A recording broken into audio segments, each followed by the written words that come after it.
Jesus is more. Jesus is more. Walking and talking, I'm walking, talking with my mind. Don't you know it would stayed on Jesus. Well, I'm walking, talking with my mind. Oh, stayed on my Lord.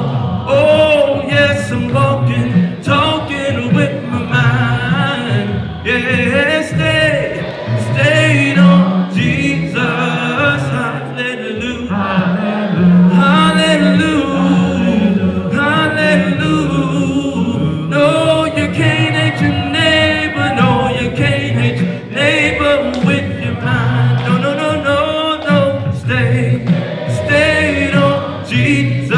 Well, you know you can't hate your neighbor with your mind. Oh, stayed on the Lord. Oh, you know you can't hate your neighbor with your mind. Oh, Lord, stayed on Jesus. Hallelujah. Hallelujah. Hallelujah. Yes, I woke up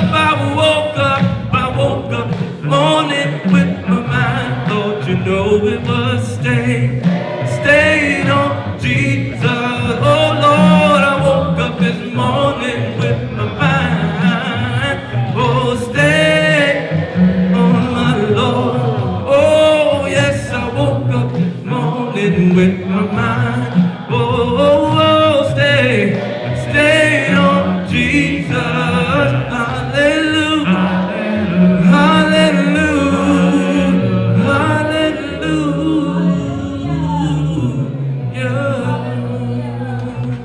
I love to praise Him. I love to praise His name. I love to praise Him. I love to praise His name. I love to praise Him. I love to praise His name. Oh, I love to praise His holy name. Well, He's my rock. Oh, well, my rock, my sword and shield. He's a wheel. I can see you right there in the middle of the wheel. I know He'll never, never let me down. He's just a jewel. Oh, well, that I have found. Oh, Lord, hallelujah. Hallelujah. You know that I love to praise His name. Good God, hallelujah. Hallelujah. You know that I love to praise. Oh, hallelujah. Hallelujah. You know that I love to pray.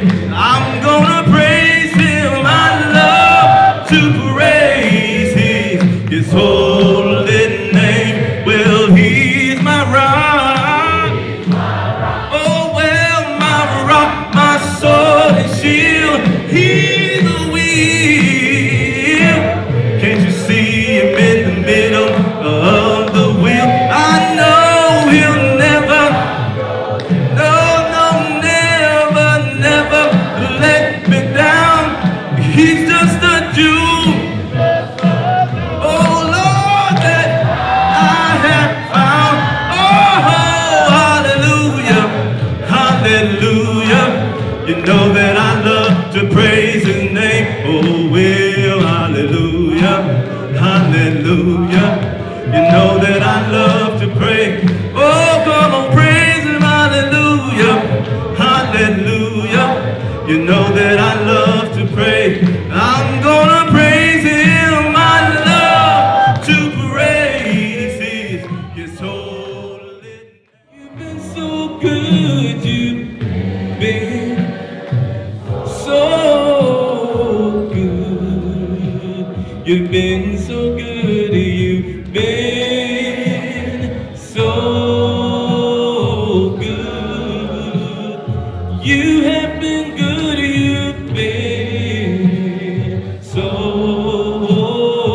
good. And I just want to thank you, Lord. You saved my soul, Lord. You saved my soul. You saved my soul. You saved my soul. Oh Lord, you saved my soul.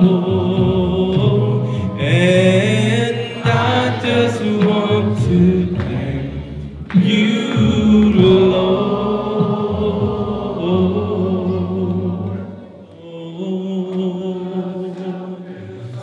Oh, humble yourself in the sight of the Lord, and He will lift you up. Oh, He will lift you up. Humble yourself, just humble yourself in the sight of the Lord. Oh, just humble yourself in the sight of the Lord, and He will lift you up. I know He will, yes, He will lift you up. Oh, Jesus is the Son of God. Don't you know that Jesus is the Son of God? Said He died to set us free.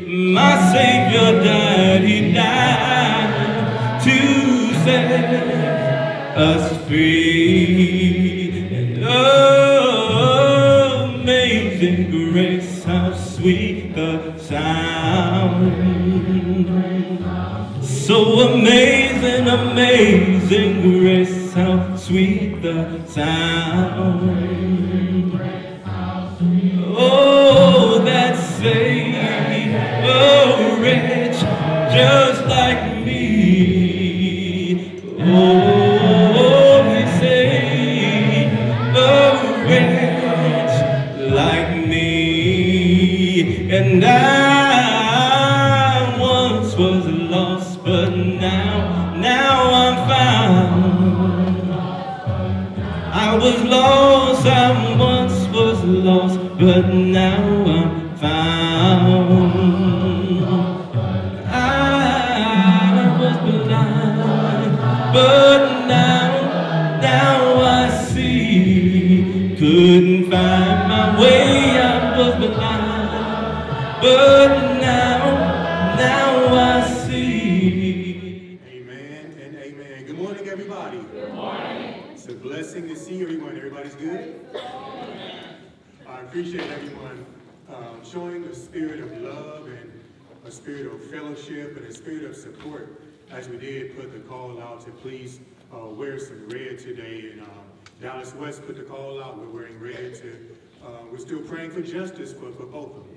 And I do appreciate everyone wearing red. As you know, this is something that hit me. And it's just a blessing to see the spirit of love and the spirit of cooperation and the spirit of fellowship. Just by a simple gesture of wearing the color red, we're showing, first of all, the Jean family that we love them and we're praying for them and supporting them. We're showing the Dallas West family that we love them, we support them, and we're praying for them. So we're not just putting on a color, we're showing our love and support. What I want to do is stay within this theme and this study I had a couple of times I've been up talking about the idea of the reason why we do what we do. We're not trying to gain heaven. It's our reaction because we have heaven. And I've been on that theme for a few months now because it messed up my whole personal theology. Because coming in, when I was baptized, and a group of us talked about this last week, as a matter of fact. When I was baptized, I came in under the mindset of, this is what I must do, and then this is what I must do to keep. And didn't study grace a whole lot. It was all about, here's what you do, and here's what you do to keep. And it messed me up because there were some weeks where I had bad weeks, and I messed up. And I thought, well, I did some bad stuff. I'm lost now.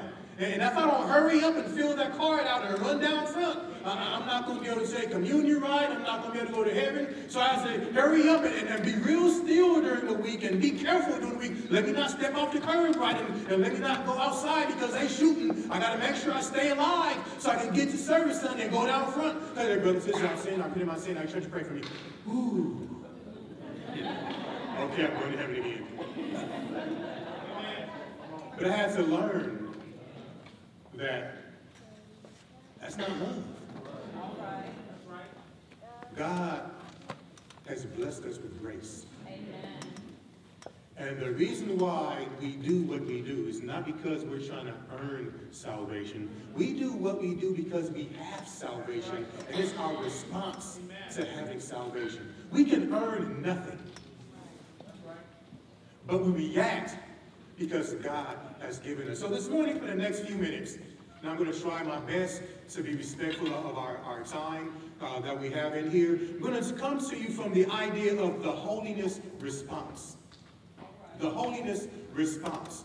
We don't do things to become holy. We respond because we are holy. I don't live a holy life to obtain or achieve a level of holiness. I do what I do. I live a holy life and perform holy things. I am reacting out of the holiness that God has spoken on me. The holiness response. So we're going to look at Colossians chapter 3. We're going to look at verses 12 through 15, and we're going to look at some ideas of our response to holiness. We must understand, we must believe, we must be fully convinced that we are holy. That's the number one thing we need to understand, we need to believe. Doesn't matter what's going on around us, we are holy. I may mess up, but I'm still holy. I may not deserve this holiness, but I'm still holy. Why am I still holy? Because God said so.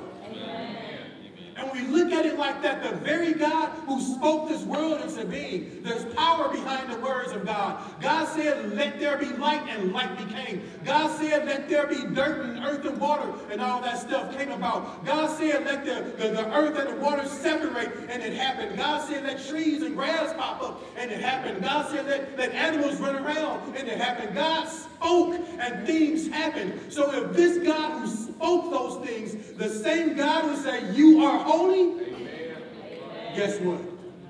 We are holy. So we must believe, or we must be fully convinced that we are holy. And the only reason why is because God said so. Amen. Who's holy? Who's holy? We are holy. We live in a wage society. What I mean by that is we live in a society where in order to gain, I must do.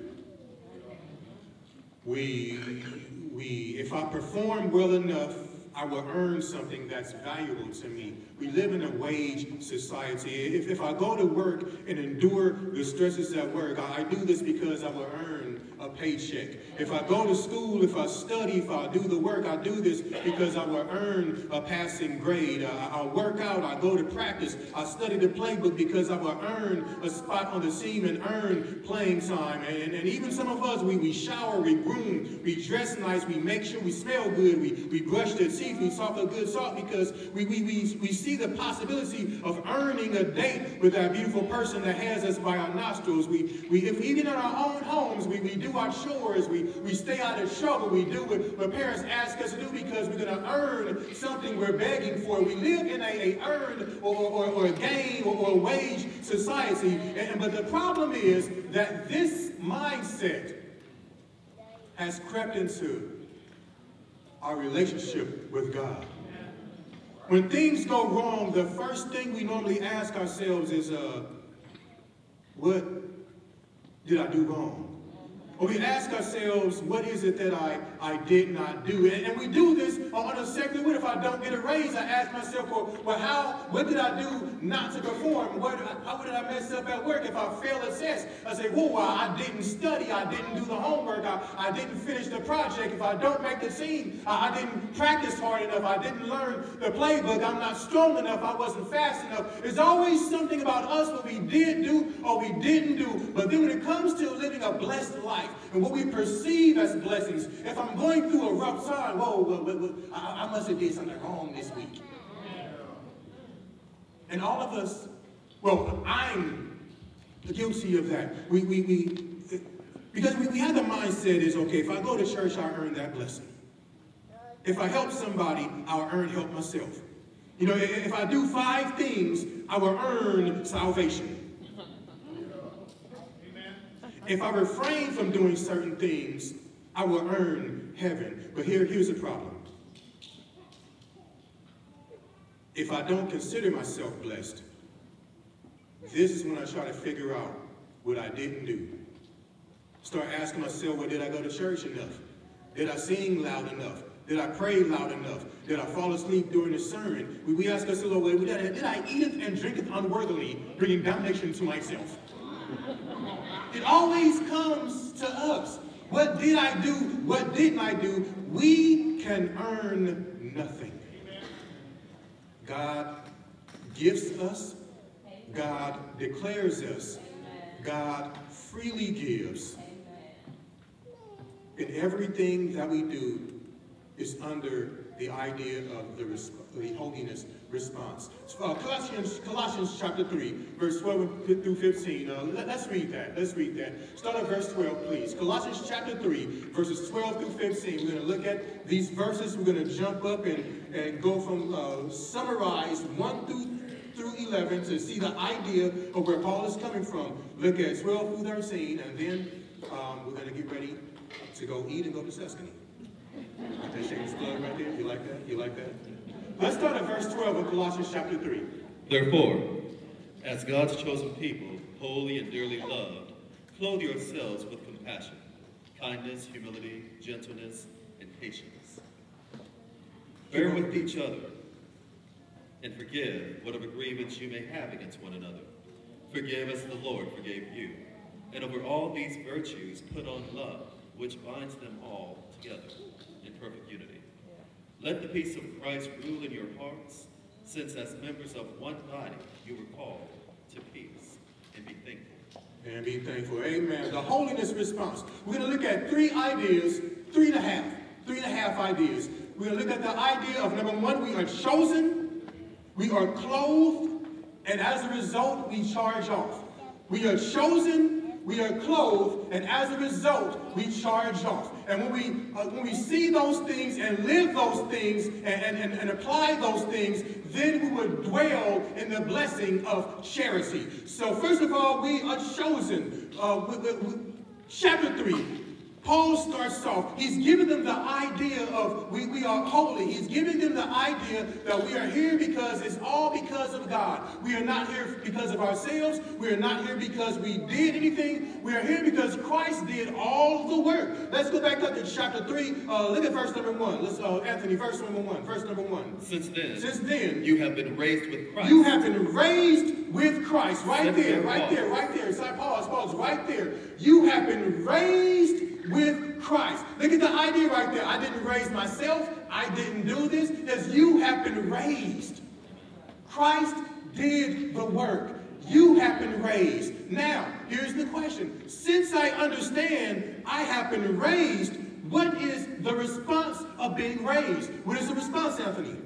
Set your hearts on things above. Set your hearts on things above. Now, I don't set my heart on things above because I'm a wonderful person.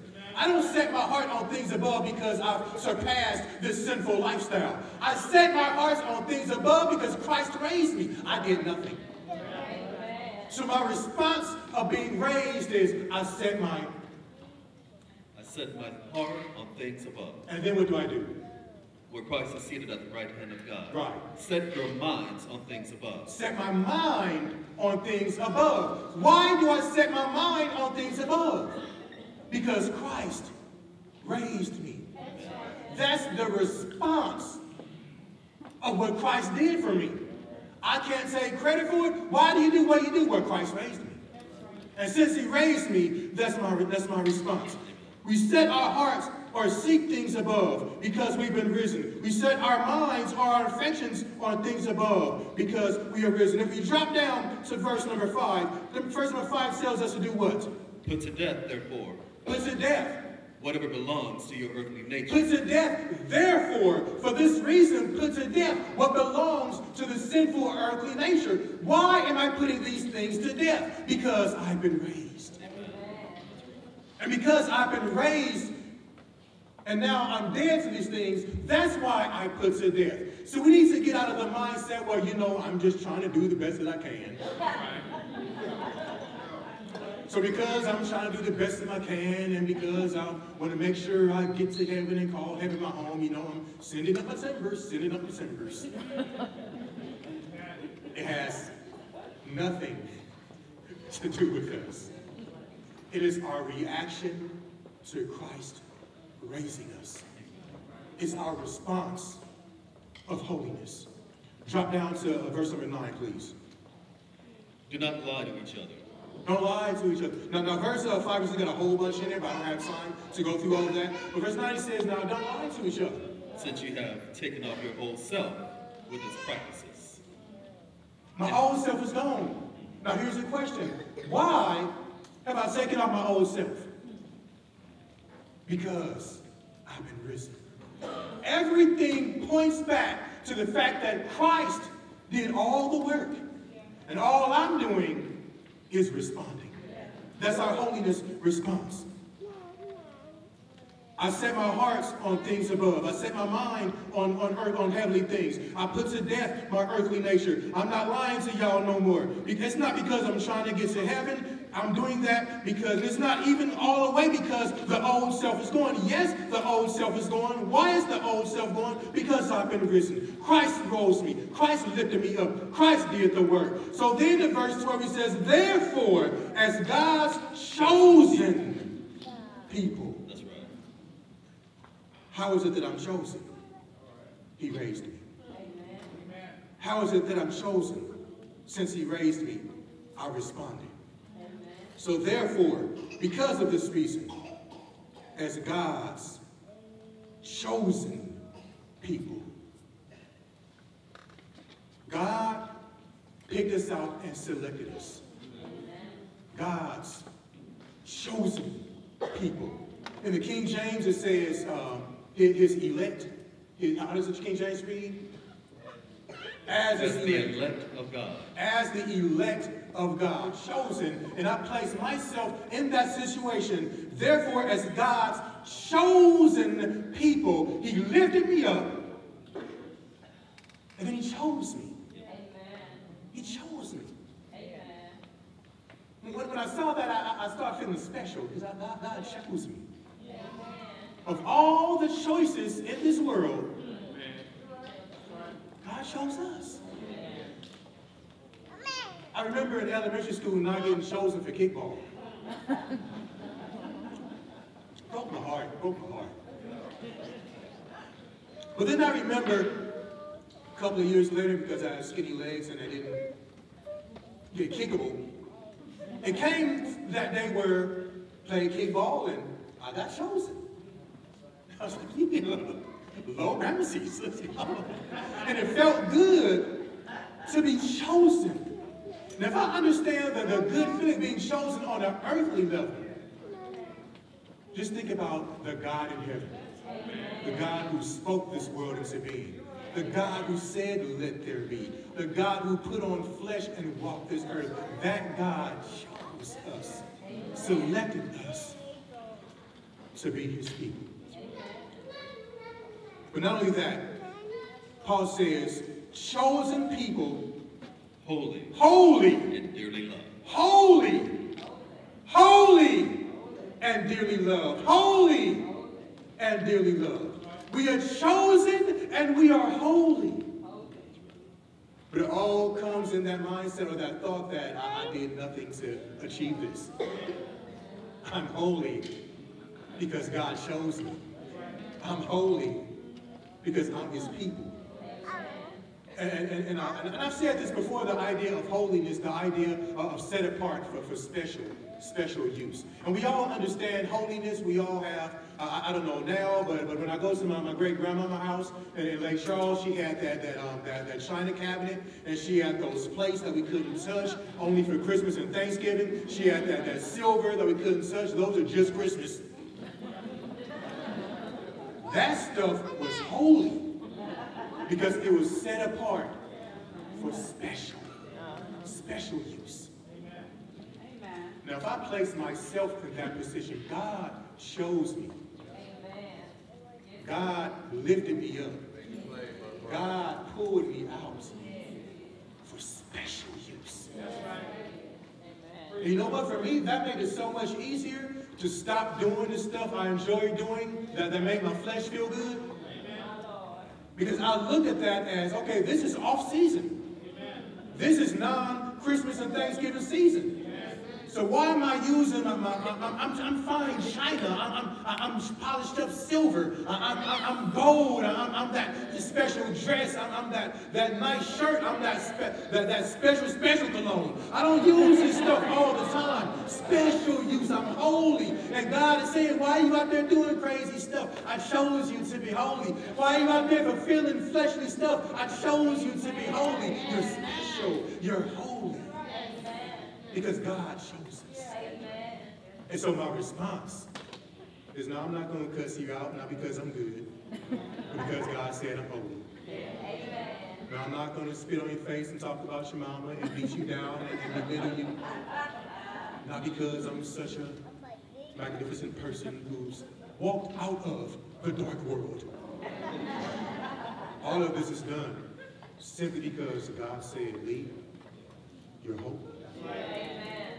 And because you're holy, my expectation is for you to respond. Because you're holy. Have you noticed that sometimes we act different when we dress different?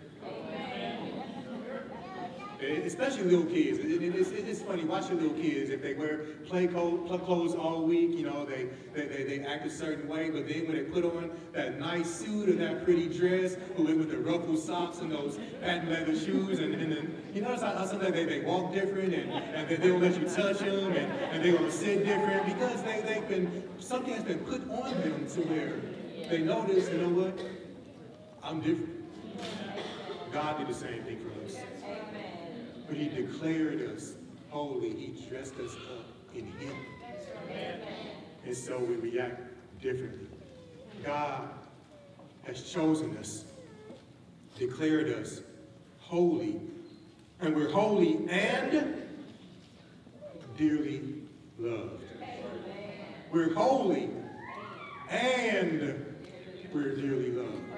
Not only did God choose us and fix us for special use, he loves us. And the idea of love, hey, stand up, Hassan. Here's the idea of love.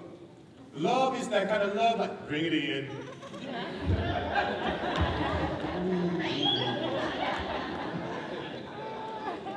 And right there, you felt the love?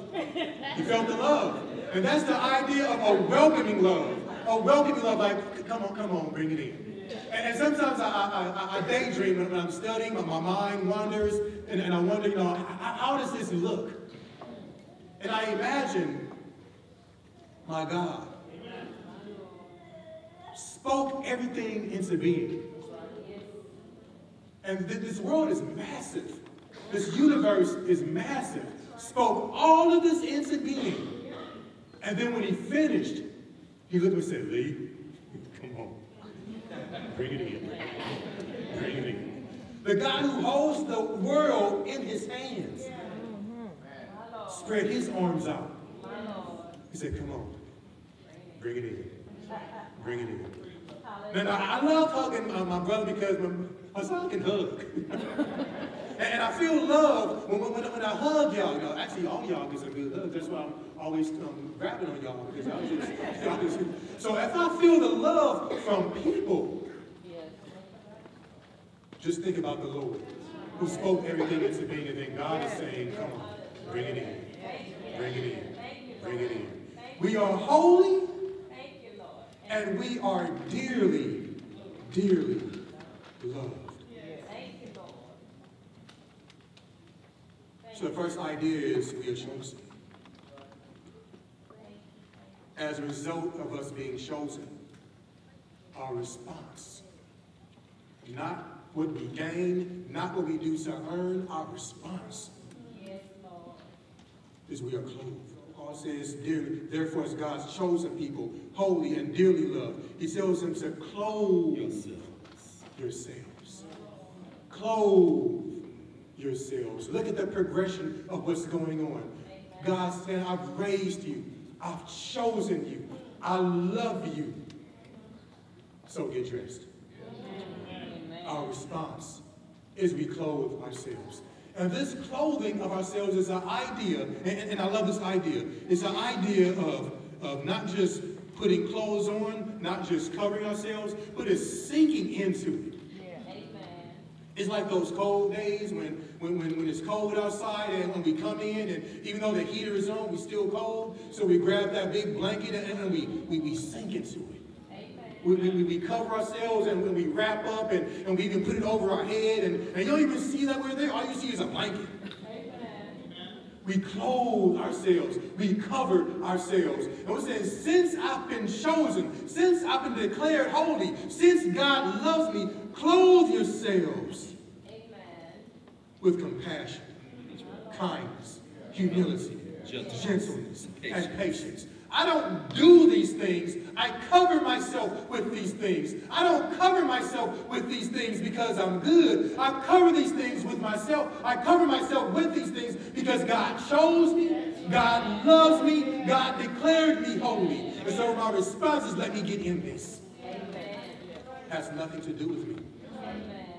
It's my response to holiness. You know, when we see each other, one of the first things we see is clothes. When we're referring to one another, and I'm bad with names. I'm bad with names.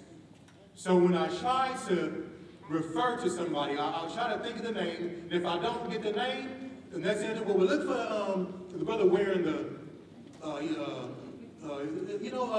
he had the red polo shirt on with the nice suit and the brown shoe. Him. You know, he had the red shirt with the black suit on. You know, that brother right there. And then what we do is we'll look for clothes.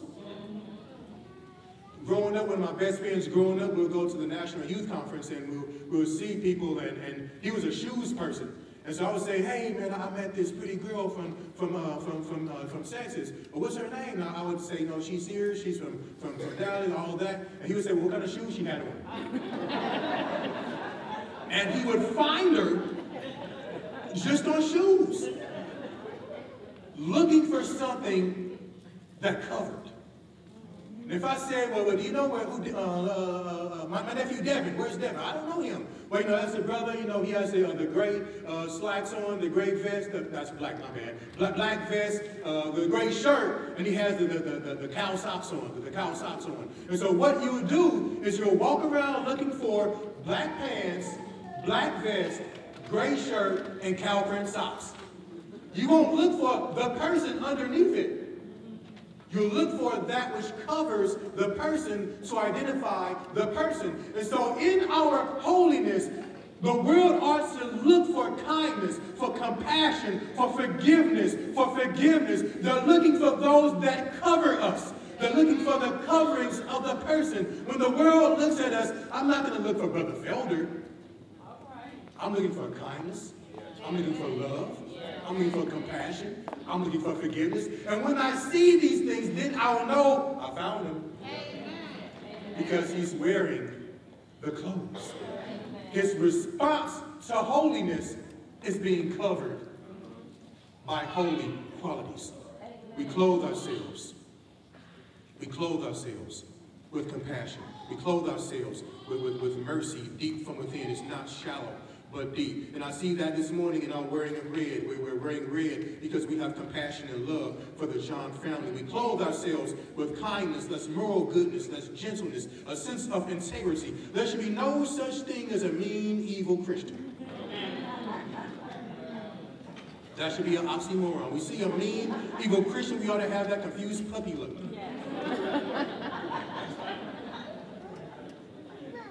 Because we're clothed with kindness. We clothe ourselves with humility, a humble view of oneself. We clothe ourselves with humility. I recognize how little I am in respect to the one who chose me. I recognize I'm not all that. And I'm not all that because I did nothing to gain my status of being chosen and holy. And here's the thing, I don't have to verbally declare I'm a holy person. All right. Because if I have to verbally declare I'm a holy person, then I'm a humble person, I'm sorry. I don't have to verbally declare, well, holy too. I have to verbally declare I'm a humble person. If I have to verbally declare I'm a humble person, I'm probably vain in my humility, and that makes me not humble at all. And we've all seen people, and it's so funny to me when they say, well, you know, in the humility of my heart, I help that person. No, you just want us to know you did something. And we hear people say, and the niceness and of my loving heart, no, you just want us to see you. But in our humility, we're saying, I'm not all that. The only reason I'm holy is because God says so. It's the same way we do with our kids when we're raising our kids up to have a sense of pride about themselves and to believe in ourselves. We all tell our sons, you're handsome. We all tell our daughters, you're pretty. And they believe that because mom and daddy told them. I always laugh with little kids. I'm pretty, my mom said. And that's gospel for them. I'm cool. My dad said I'm cool.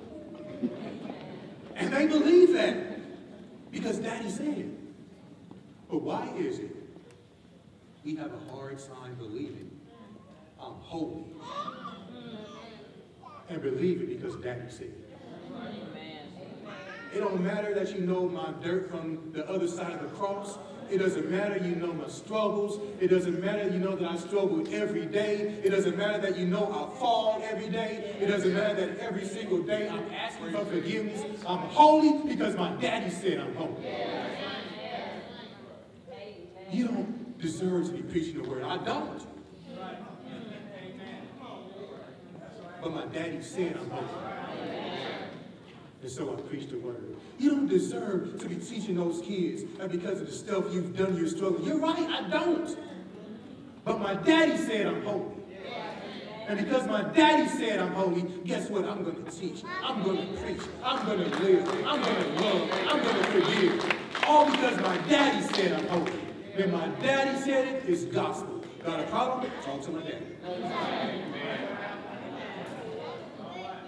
We have been declared holy.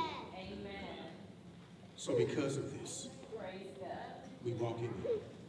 We clothe ourselves with gentleness, a spirit of meekness, a spirit of mildness. We don't handle each other rough because we've been clothed with meekness. It's like when we hold a newborn baby. We don't handle that baby rough. We handle that baby gentle. We don't hold the newborn and then right away throw him up in the air and roll him around and wrestle with him. No. We wait on that. But we handle the baby with gentleness. Because we understand the baby is fragile. So we handle the baby with gentleness. We understand that if I don't handle this baby gentle, I'll lose the baby. And so when we handle each other with gentleness, the mindset is, I don't want to bruise you. I know you got scars already and you've been through stuff, but I don't want to bruise you. So even though I hug y'all tight, I love you gently. Because I don't want to bruise your spirit. I'll speak to you gently. Because I don't want to bruise your encouragement and your dedication. I encourage you to say, yeah, I'm praying for you. Let's keep on pushing. Because I don't want to bruise your zeal and bruise the fire that you have for God. So we handle each other gently. I don't talk down on you to lift myself up. I'm going to bruise your faith. So I handle you gently. There should be no such thing as a mean, evil Christian. Growing up, there was a couple of people at the church I grew up with where they were on fire for doctrine. But they were mean. And we avoided those people because they were mean. And as I grew, as I learned God's love, then I would see them like, that don't make sense. How can you be a Christian and you're so mean and evil? Coming in and you're cussing your wife out in the parking lot and telling kids they don't belong in the church. And then get up and say, I love God. Man, come on, man. This doesn't make sense. We clothe ourselves with gentleness, with meekness. We don't treat each other like the world says man treats man. In other words, I'm not going to treat Harvey wrong and say, man, walk it off, you a man. And oftentimes we do that in the church. We treat each other harshly, we correct harshly, all in the name of love. But then we say, man, you go and walk it off, go study, go pray. If you really wanted this, you would have came back. Let's not bruise each other's faith. Let's treat each other gently. Then in verse 13, a secondary response, we clothe ourselves. And then in response to our holiness, we charge off. What does verse 13 say? Bear with each other. Bear with each other. And forgive whatever grief. And forgive. Bear with each other. And forgive. Bear with each other. And forgive. I am so glad y'all put up with me. Bear with one another. And forgive. The idea of bearing is exactly that. Just put up with each other. Bear with one another. It's the idea of I'm just deal with you. And we all have people like that in our lives. We've all been that person. But I'm just deal with you. Just come on, I got you. Come on, man. Come on, man. I got you. Yeah, you messed up again, but come on, I got you. Come on. Sometimes we do it just like that, begrudging. I say begrudgingly, begrudging. Yeah, that. You know what I'm trying to say. When we do it like that, man. Come on. I got you. Come on. Early on in youth ministry, one of my mentors told me, he said, Lee, the two things you need in youth ministry, and I was 19 at the time, so I'm young trying to soak all this in. His name was Sam McCloy. He said, the two things you need a car and you need a job. And I couldn't understand that. Like, I'm just trying to build the youth up. I'm going to teach the youth and preach to the youth and develop programs and whatever. I learned quickly. We're going to rallies. How are you going to get there? After the rally, we're going out to eat. How are you going to eat? So I learned quickly what I needed to put up with these kids. And one of my favorite youth, is the one that I had to eulogize last year, Donald will always say, hey, you got me? Come on, man. I told you 2 weeks ago, we going to the rally. You had 2 weeks to give $5. Man, come on, man. I got you. Order something. But in the same way, y'all put up with me. Man, leave triple again. Man, just come on, man. Come on. Bear with each other. But it's not because I'm a good person. It's not because I'm strong. We bear with one another because that's our response to holiness. The holiness response. So we bear with one another and we also forgive. I don't put up with you, then hold it against you. I put up with you and then release you. Put up and then release. That's when you look at it like that, the putting up is the easy part. The releasing, that's the hard part. Man, you always around me. I'm always paying for your lunch. I'm always picking you up. You don't live close by. You ain't trying. You didn't give me gas money. You didn't put nothing back in my pocket. Man, come on, man. Just come on, man. I could have easily been, you hungry again, right? You hungry, right? You hungry, right? That would have killed his spirit. It would have gotten to the point where we said, I don't even want to go no more. Treat me like that? I'm trying to get close to Jesus. You know I'm struggling. I don't even want to go no more. So we put up with each other. And in spite of our struggles, in spite of our weaknesses, in spite of our falling all the time, better release that. Not because I'm good, not because I'm such a forgiving person. I'm such a loving and humble person. God shows me. God rolls me. And our response is to be clothed and then to charge off. Amen. I probably need to start teaching gospel to all my debt collectors.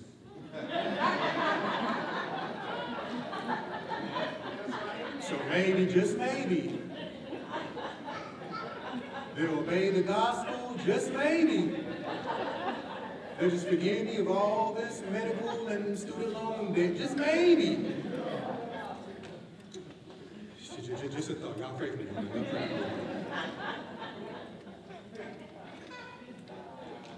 Our holiness response.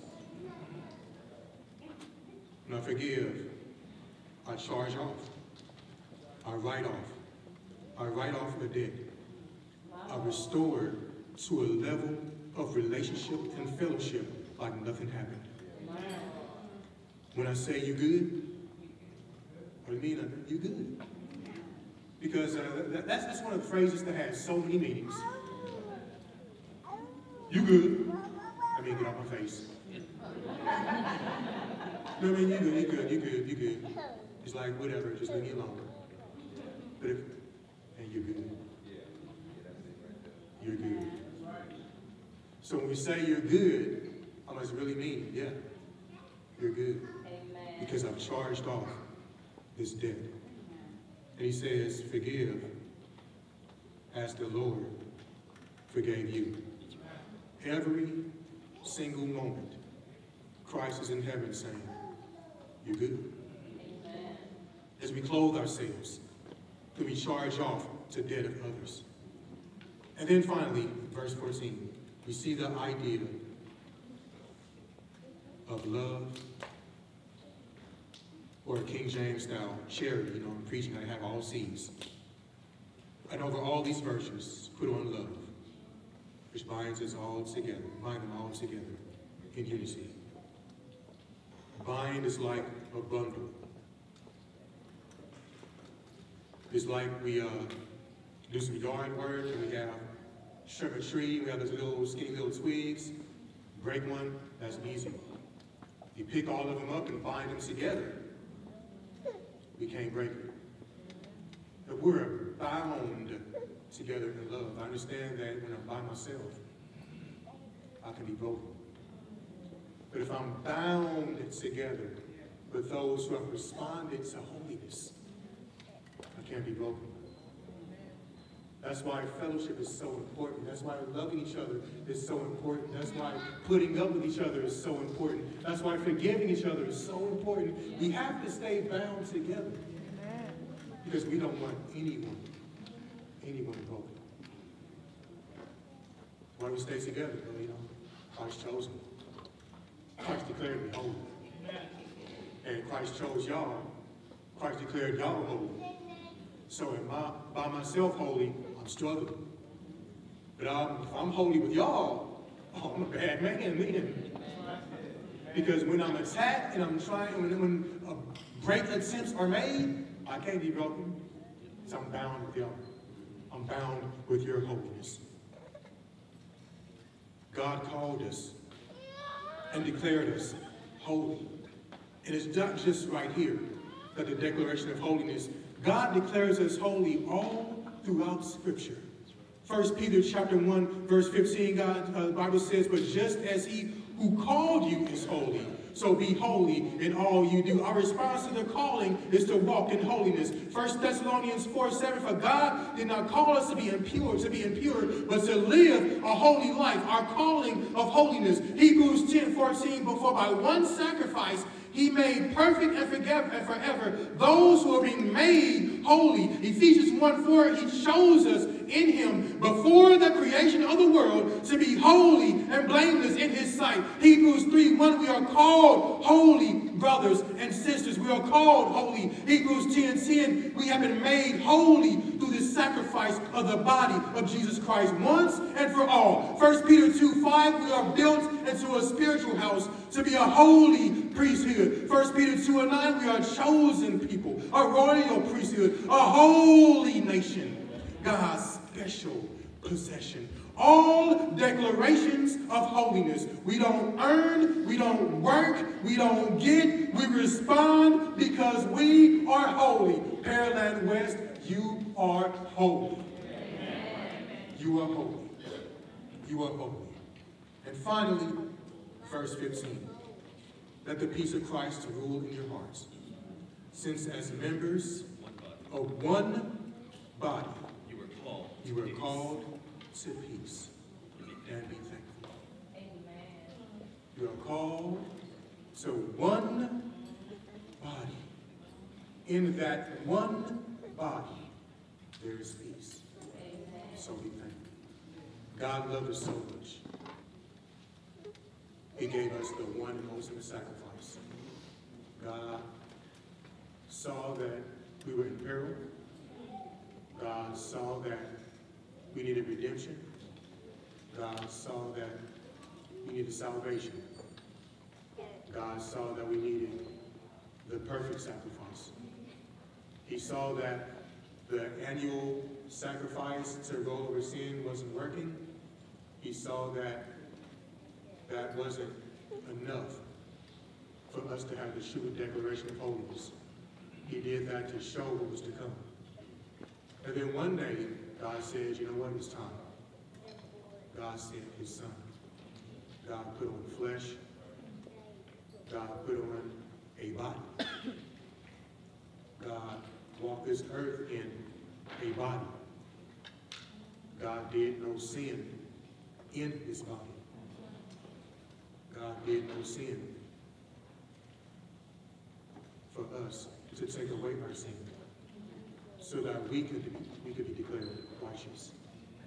God sacrificed that one special, perfect body. In that body, God was killed.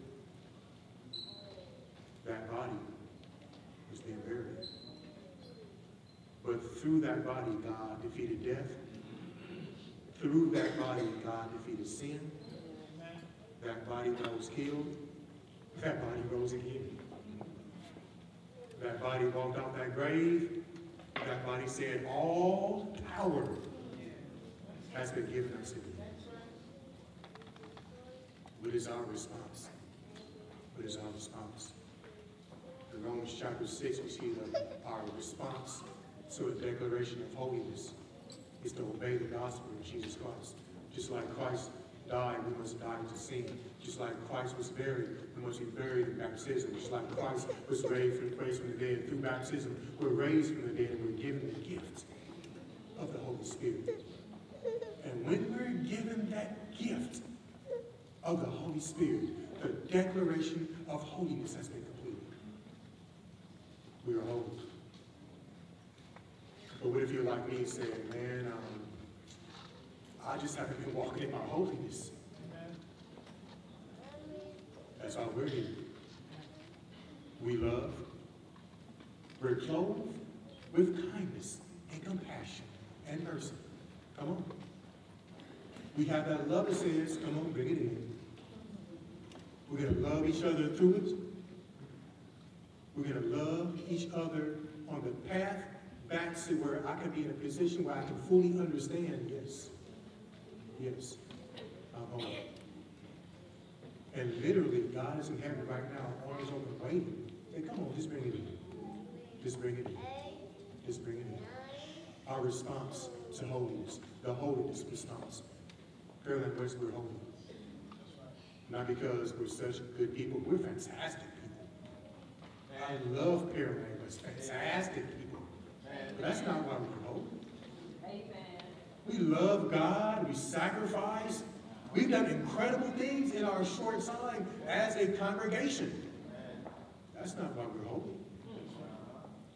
We've taught people, we've baptized people, we're thinking orange, we're developing our youth, we're developing everybody. We have men who stood up and now they're able to preach, men who before wouldn't even be in this position and now they're declaring God's word. Men and women who are teaching, going out, not just in here, but going outside of the church walls and bringing people in and discipling people and showing what a Christ-like life is all about. We're doing all that, but that's not why we're holy. We're here every Sunday, on Thursdays, non-Sundays and Thursdays. We're here, we're doing the work. That's not why we're holy. We're refraining from being mean to each other. We're building each other up with our words. We're showing this is what Christ looks like. That's not why we're holy. We love being around each other. We hate it. We're away from each other. We're calling each other on the phone, praying and saying, I love you. That's not why we're holy. Those are all great things. But that's not why we're holy. We're holy because Daddy said so. And because Daddy said so, our reaction is we do stuff like that. Pearland West, you are holy. If you're not a member of the body, you have the opportunity right now to be declared holy. Allow the gospel to work on your heart. Respond to the gospel. Respond to the love that God has for you. Respond through baptism. Allow yourselves to be baptized. Respond in such a way that when you're coming out of the water, God will say, you're holy. Pearland West, I love you. You're holy. Listen. Lord, whatever you're doing in this season, please don't do